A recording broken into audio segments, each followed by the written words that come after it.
A perpetuação do conflito em Gaza interessa aos extremistas israelenses e palestinos, leia a análise. Por Lourival Santana.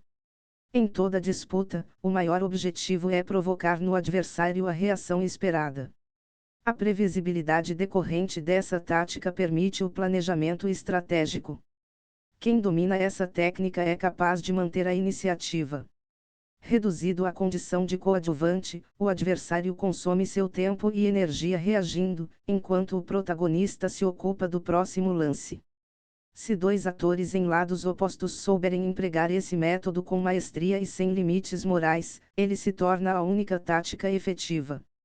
O centro do tabuleiro é esvaziado, e a eletricidade se concentra nos polos opostos. Os extremistas palestinos e israelenses empregam essa técnica há 80 anos. Sua eficácia avassaladora e seu custo humano são comprovados mais uma vez.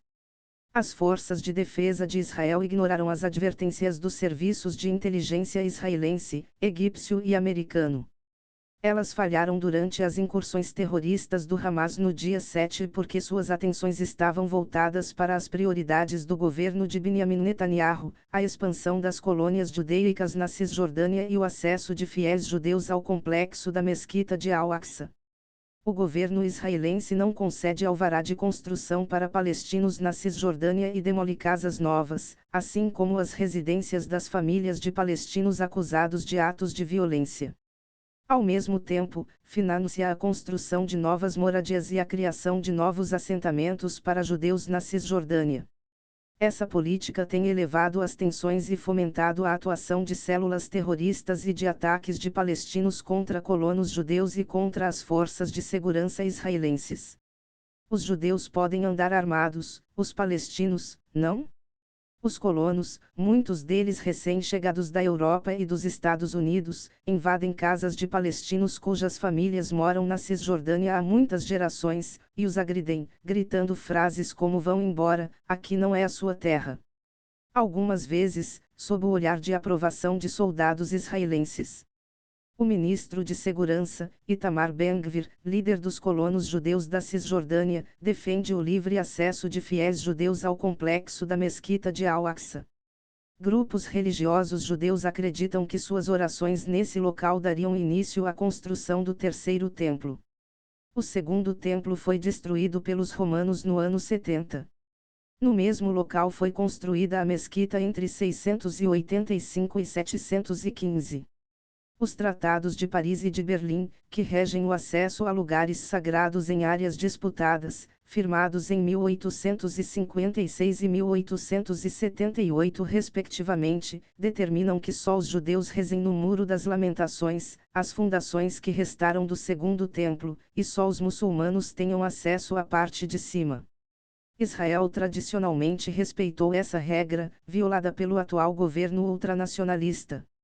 No terceiro dia da festa judaica dos tabernáculos, dia 1º, a polícia israelense ordenou que os palestinos fechassem suas lojas na cidade velha de Jerusalém, e impediu o acesso dos muçulmanos, para garantir a entrada de judeus no complexo de Al-Aqsa.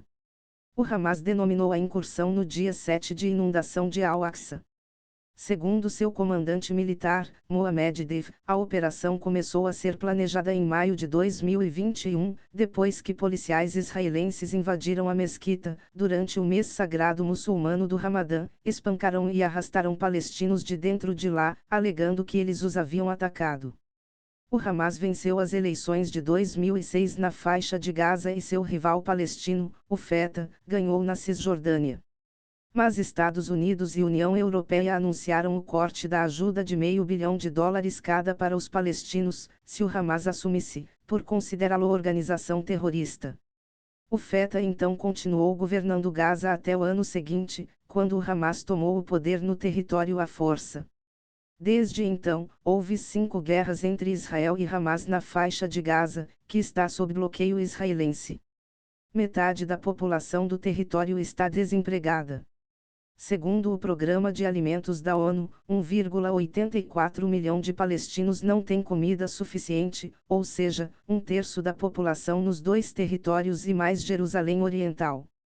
Desses, 1,1 milhão vive em grave insegurança alimentar, 90% deles na faixa de Gaza.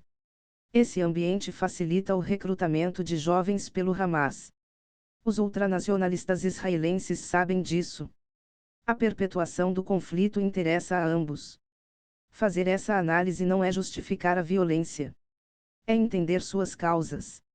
É, nesse sentido, honrar suas vítimas.